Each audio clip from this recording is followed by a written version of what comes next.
Welcome to our literary journey. Prepare to immerse yourself in a story that transcends time, a narrative that transports us to Victorian England of 1881, but whose lessons about love, courage and dignity resonate deeply in our days. This is the story of Lady Eleanor, a young woman who discovered that true strength lies not in hiding our vulnerabilities, but in finding courage to face them. A story about how two hearts wounded by life can heal each other, and how true love flourishes not in perfection, but in accepting our imperfections. Tell me in the comments, where are you watching this video from? What city or country? I'd love to know how this story travels around the world to reach you. And if you're enjoying this literary journey, don't forget to leave your like and subscribe to the channel for more stories that touch the soul. Opening. Year 1881, Yorkshire, England. An era of transformations where the steam of locomotives mingled with secrets whispered in aristocratic salons. The secret of Lady Eleanor. The October wind carried the humid aroma of dying leaves, whispering through the abandoned chapel like unspoken confessions. Lady Eleanor Blackwood pressed her shawl against her chest, feeling beneath the wool fabric the secret that grew in her womb, like a promise and a curse. 3 months. 3 months since she had discovered the life pulsing within her, fruit of a night that seemed to have occurred in another century. The silent chapel, with its moss-covered stones and time-fogged stained glass, offered the only refuge where she could allow herself to breathe without the corset that tightened not only her waist, but her soul. Eleanor slid her fingers across the beads of the forgotten rosary on the altar, each bead an unshed tear. The rivalry between the Ashworth and Blackwood houses was like an ancient scar on Yorkshire's land. 3 generations of disputes over railway rights and coal mines had transformed 2 names into symbols of hatred, and she carried in her womb the fruit of the impossible. The sound of footsteps on loose stones made her heart race. She turned slowly, and there he was, Duke Alexander Ashworth, with his grey eyes that seemed to carry distant storms and invisible scars from the war in Afghanistan. Lady Eleanor. His voice was grave as the echo in the chapel, and in his eyes there was an understanding that made her tremble. He knew. How had Alexander discovered the secret she guarded so jealously? The telegram had arrived on a November morning, when fog still kissed the windows of Thornfield Abbey. Few words, but each one loaded with meaning. Meet me at the Abbey at noon. We have much to discuss. A.A. Eleanor held the paper between her trembling fingers. The firm handwriting contrasted with the delicacy of the request. It wasn't an order, but an invitation wrapped in silent urgency. Thornfield Abbey was neutral territory, an ancient property that had remained independent of family disputes. Alexander awaited her in the winter garden, where late roses still fought against the cold, their petals like red velvet against the world's pallor. "I know," he said without preamble, hands clasped behind his back, his military bearing still evident even in civilian attire. "I saw it in your eyes during Sunday Mass. I saw how you touch your belly when you think no one is watching." Eleanor felt the world tilt. "I don't know what you're talking about." "I know it's mine." The words fell like petals on frozen earth. That night, the masquerade ball. It was the first time in 3 years I could sleep without nightmares. The vulnerability in his voice disarmed her. This man who had survived the mountains of Afghanistan trembled before her like a leaf in the wind. "Why?" she whispered. "Why didn't you denounce me to my family?" Alexander stepped forward, and she could see the fine lines around his eyes, marks left not only by time, but by the responsibility of commanding men in battle, of seeing deaths that could have been avoided. "Because you gave me something the war had stolen, and I intend to protect that." But what protection could an Ashworth offer a Blackwood when their own families were like fire and ice? Thornfield's library became their undeclared sanctuary. Every afternoon, Eleanor found Alexander among volumes of modern medicine and treatises on the era's scientific advances. He read to her about new methods of maternal care, his grave voice enveloping her like a blanket against the cold of the outside world. Edinburgh doctors discovered that carbolic acid can prevent infections during childbirth, he explained, showing detailed illustrations.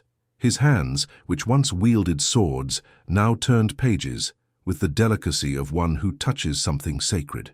Eleanor watched his fingers, long with small scars that told stories of distant battles. "Why do you care so much about this?" Alexander closed the book slowly. In the fireplace, fire crackled, creating dancing shadows on the leather-lined walls.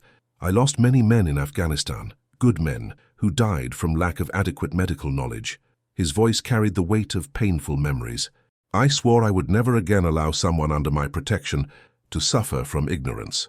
During the evenings, when rain drummed on the windows, he spoke to her of nightmares, of the screams of wounded companions echoing through frozen mountains, of the feeling of helplessness before death.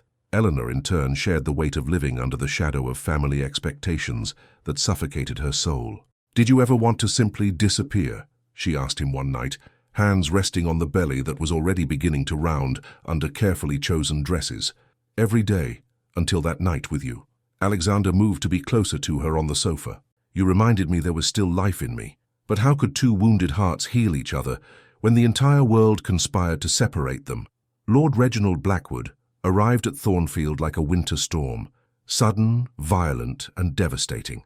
His informants at the railway ports had whispered the impossible. His ward was taking refuge on his greatest enemy's property. Eleanor heard the shouts before even seeing him. The words echoed through the hallways like whiplashes. Dishonor, scandal, ruin. When she finally faced him in the main salon, Reginald looked like a wounded bull. His small, cruel eyes swept over her from head to toe, searching for evidence of what he already knew to be true. "Little harlot," he spat, "you delivered our family honor to the enemy." Alexander materialized beside Eleanor like a protective shadow. His presence radiated military authority, and Reginald instinctively stepped back. "Watch your words, Blackwood." Alexander's voice cut the air like a blade. "You're speaking to the future mother of my child." "Future bastard, you mean?" Reginald smiled cruelly. "Do you think you can simply take what is ours? I have enough influence in railway business to ruin you. And I have enough military connections to protect what is mine," Alexander replied, stepping forward. "Besides territorial authority over these lands." Reginald changed tactics, addressing Eleanor with false sweetness. "My dear, there's still time. I know a discreet convent in Ireland. You can have that creature, away from curious eyes, and then we return home as if nothing had happened." "Never," Eleanor surprised herself with the firmness of her voice. "This baby will have a home, a family that loves it." Reginald's face hardened like stone. "Then you are no longer a Blackwood. You are disinherited, girl, without our protection, without our investments, without our name." But would freedom from family rejection be the price Eleanor was willing to pay for happiness? December arrived with snow that covered Yorkshire like a mantle of purity, masking the world's imperfections under perfect crystals. Eleanor contemplated the white gardens through her room window at Thornfield, one hand on the belly she could no longer hide. 6 months. The Christmas social season was approaching, and with it the impossibility of maintaining the secret. Alexander found her there, silent against the morning's silver light. "London newspapers talk much," he said, approaching slowly. "Better to control the narrative before others do it for us." Eleanor turned toward him. In recent months she had memorized every line of his face, the worry wrinkles on his forehead, the fine scar near his left temple, the eyes that changed from grey to blue according to the light. "Are you proposing marriage?" The word floated between them like a promise. "Not only to protect you and our child, but because—" He paused, the words seeming too heavy to be spoken. "Because these months have been the only ones where I felt truly alive since returning from war." Eleanor felt tears sting her eyes. "Alexander, do you understand what this means? The union of our names would end decades of family conflict. It would also mean creating the greatest railway empire in northern England," he responded with a half-smile. "Our children will inherit not war but peace." She approached him, placing her hand on his chest where she could feel his heart beating strong and constant. "Are you sure? Once announced, there will be no turning back." Alexander covered her hand with his. "Eleanor, war taught me that life is too fragile to waste opportunities for happiness. You and our baby are my second chance."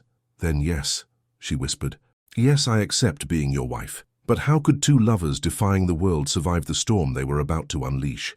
January 1882 dawned with crystalline cold that transformed each breath into vapor clouds. The Ashworth property chapel had been decorated with white roses brought from heated greenhouses, their petals a soft contrast against the ancient stones. Eleanor adjusted her golden silk dress, a deliberate choice, as white would seem too hypocritical. French Chantilly lace fell in soft waves, discreetly camouflaging her belly's growing curve. Her fingers trembled as she arranged her mother's veil, the only inheritance Reginald hadn't been able to take from her. In the small, intimate chapel, the guests were few but significant. War veterans who had served with Alexander, their wives, some progressive social reformers who saw in the union a symbol of hope. The priest, a young man with modern ideas, conducted the ceremony with respectful gravity. Alexander awaited at the altar, imposing in his dark blue military uniform, decorations sparkling in the candlelight. When Eleanor began walking toward him, he smiled, not the formal smile of social events, but something genuine and vulnerable. "Do you take this man?" The priest's words echoed through the chapel like an ancient song. "I do," Eleanor responded, and her voice carried decades of accumulated courage. Simple gold rings were exchanged with hands that no longer trembled. When Alexander kissed her, it was as if the entire world realigned on its axis. The reception was illuminated by new electric lamps recently installed on the property, a technological novelty that symbolized the future they would build together. Among the presents arrived letters of support from suffragists in London, social reformers who saw in the marriage an example of love, overcoming ancestral prejudices. But would love be enough to sustain the weight of storms yet to come? May brought not only the blooming of gardens but growing urgency. Eleanor felt the baby moving constantly now, small punches and kicks that made her smile even in moments of greatest discomfort. Alexander had transformed the tower room into a true sanctuary of medical care, with the best available equipment and an Edinburgh-trained doctor on standby. "The books say we must maintain a calm and ventilated environment," Alexander explained, adjusting curtains so the spring breeze would circulate gently. His hands, now specialized in care that had nothing to do with war, gently massaged Eleanor's aching back. "You read all the medical treatises from London, didn't you?" she asked, leaning against him. "And from Paris and Vienna," he admitted. "Our child will have all the care modern science can offer." In the warm afternoons, they walked through the redesigned gardens. Eleanor had insisted on planting roses from both family properties, creating a garden where Ashworth and Blackwood flowers grew intertwined, their roots mixing in common soil. One afternoon, they found Reginald Blackwood waiting in the salon. Months of separation had changed him. He seemed smaller, more bent, as if the weight of his own stubbornness was consuming him. "I came to propose a truce," he said, avoiding looking directly at Eleanor. "Business has suffered from our separation." Eleanor exchanged a glance with Alexander before responding. "Business or your conscience, uncle?" Reginald finally looked at her, and she saw in those eyes something she had never expected. "Regret. Perhaps both," he murmured. Could it be possible that even the most hardened hearts could soften before the transforming power of forgiveness? The month of June arrived with expectant quiet. Eleanor felt like ripe fruit about to fall from the tree, heavy with the promise she carried. Alexander barely left her side, his hands trained for war now dedicated to massaging her swollen feet and preparing calming herbal teas. At dawn on the 20th, the first pains began like gentle waves, growing in intensity until they became tsunamis that took over her entire being. Dr.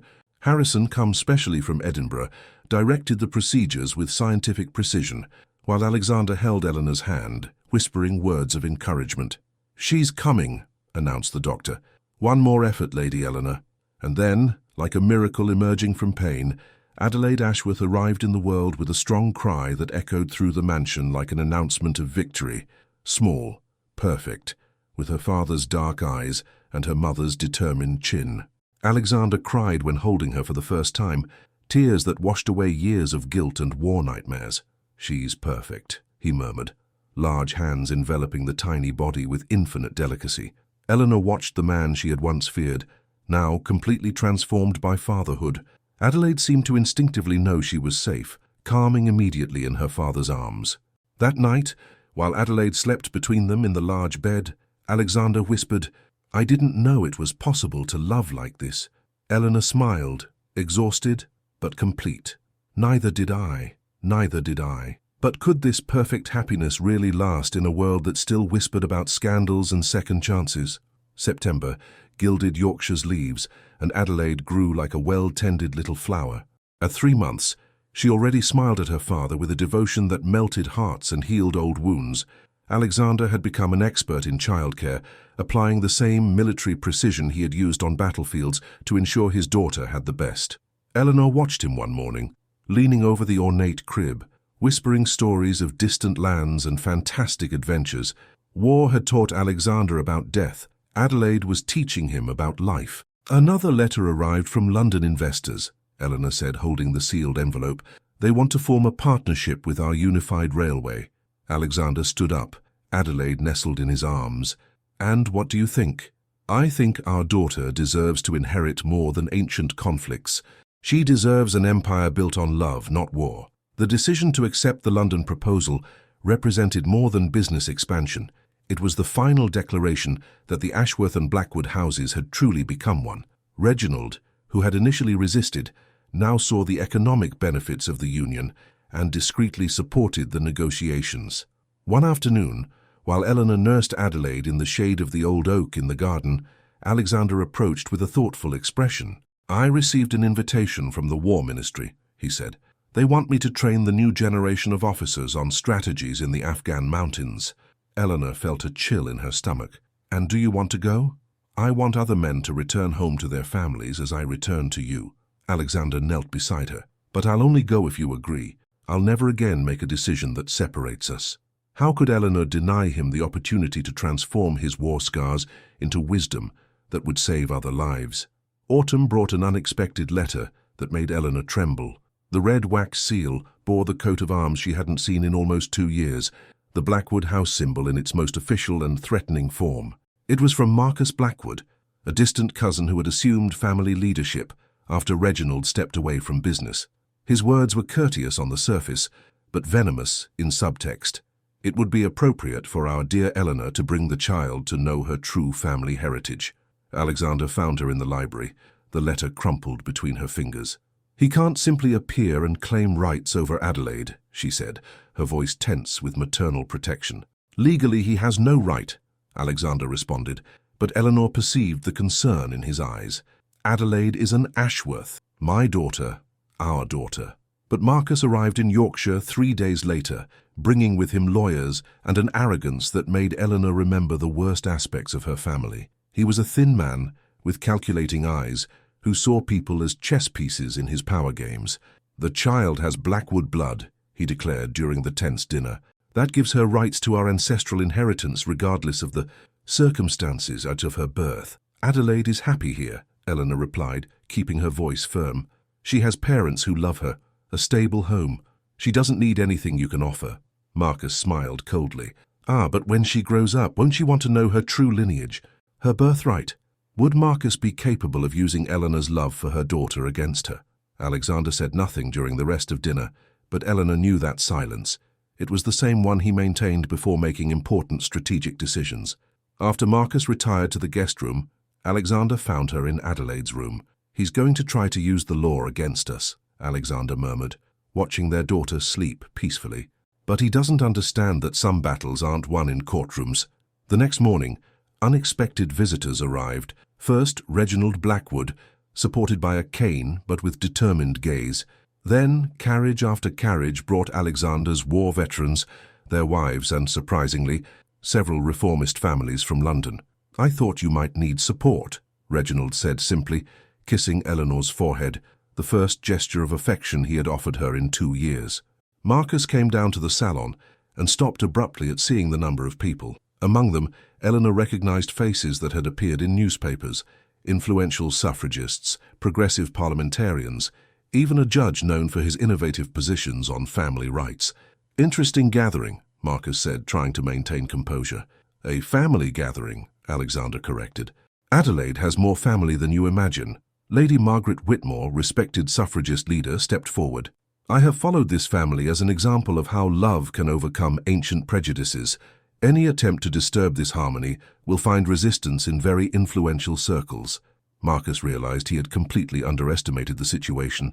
He wasn't facing just a couple, but an entire network of powerful allies. Would this be the moment when Eleanor would finally free herself forever from the shadows of her family past? That night, Marcus requested a private conversation with Eleanor. They met in the same chapel where everything had begun, where she had discovered being pregnant more than a year ago. The full moon illuminated the stained glass, creating colorful patterns on the stone floor. You don't understand, Marcus said, and for the first time his voice carried something beyond calculation. The Blackwood family is crumbling. Without a recognized direct heir, we'll lose everything to distant creditors. Eleanor felt an unexpected pang of compassion. And you thought you could use my daughter to save you? I thought, Perhaps there would be a way for everyone to come out ahead. Marcus sat on a bench, suddenly seeming much older. But I see now that Adelaide has something our family lost long ago. What? True love. He looked at her with eyes that carried decades of bitterness. Our parents taught us to see everything as commercial transactions. You found something different. Eleanor approached him. It's never too late to start over, Marcus. You could learn to build instead of just trying to conquer. Perhaps. He stood, extending his hand toward her. Do you accept my apology? And my promise that Adelaide will grow up in peace. Eleanor shook his hand. I accept, and I extend to you an invitation to be part of this peace if you want. When they returned to the mansion, they found Alexander waiting at the door, Adelaide in his arms.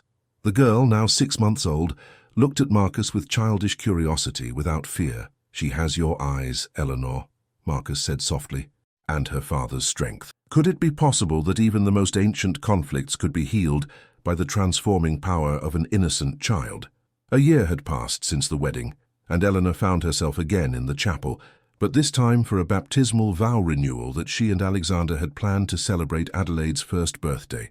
The same chapel that had witnessed their secrets was now the stage for their public joy. Adelaide, now a laughing and curious child who had begun to crawl, was being held by Reginald, who had transformed into the most devoted grandfather she could have. Marcus was also present, no longer as a threat, but as family. But it was when Alexander stood to speak that Eleanor felt her heart accelerate. There was something different in his eyes, an intensity she hadn't seen since the first days of their courtship. There's something I never told you, he began, his voice echoing through the filled chapel. That first night at the masquerade ball, it wasn't coincidence that I sought you out. Eleanor felt the world stop. How so? I had seen you before, at family dinners, social events. I always knew who you were, always knew I should keep my distance. Alexander took a step toward her. But that night, behind the mask, I allowed myself to pretend our families didn't matter. I allowed myself to be just a man attracted to an extraordinary woman. You knew. The words came out as a whisper. I knew you were a Blackwood. I didn't know you would be the love of my life. He smiled, and the entire chapel seemed to sigh collectively. Every moment since then has been my attempt to be worthy of the gift you gave me. Not just Adelaide, but the chance to start over. Eleanor felt tears running down her cheeks. Alexander, you taught me that true courage isn't in facing enemies on battlefields, but in opening the heart to love, even when the entire world says it's impossible. How could Eleanor have imagined that her greatest fear, being discovered, would also be her greatest liberation? Summer of 1883. Eleanor was in the garden, watching Adelaide take her first wobbly steps toward her father, who awaited with open arms near the rosebush that mixed flowers from both families. The girl, now 1 year old, had Alexander's dark curls and Eleanor's determined smile. "Papa!" Adelaide shouted, one of the few words she mastered, and ran the last meters before falling into Alexander's safe arms. "Our little warrior," he said, spinning her in the air while she laughed with pure joy. Eleanor touched the belly where new life grew, the second child who would arrive in autumn, conceived not in secret and shame, but in celebrated love. This pregnancy was different. Open, expected, surrounded by care and joy. Reginald approached, supported by his cane, but smiling in a way Eleanor hadn't seen since childhood. "I received news from London," he said. "The telegraph line will be installed by month's end. Our properties will be connected with the rest of the world." "And Marcus?" Eleanor asked. "He decided to travel to America. He wants to start over, away from the shadows of the past." Reginald watched Adelaide, who now tried to climb Alexander's legs. He said our little Duchess taught him it's possible to start over. Alexander approached, Adelaide in his arms. "An interesting proposal arrived from the government. They want me to establish a modern military training academy based on compassion and strategy, not just brute force." "And do you want to?" Eleanor asked. "I want Adelaide to grow up in a world where war is the last resort, not the first." He kissed his daughter's forehead. "I want her and the baby coming to inherit peace, not conflict." Eleanor looked around, the garden she had planted, the house that had become home, the family they had created not just from blood but from choice and love. Adelaide began to babble, pointing at the roses, and Eleanor was sure she was trying to say beautiful in her child's language. "You know," Eleanor said, intertwining her fingers with Alexander's, "I used to fear the future. Now I can barely wait to see what flowers our children will plant." Alexander smiled, that smile she had learned to love more than any treasure. "Then let's plant the seeds for them." And there, under Yorkshire's golden sky, with his daughter in his arms and another baby growing in her womb, Eleanor Ashworth knew she had found not just love, but her true home.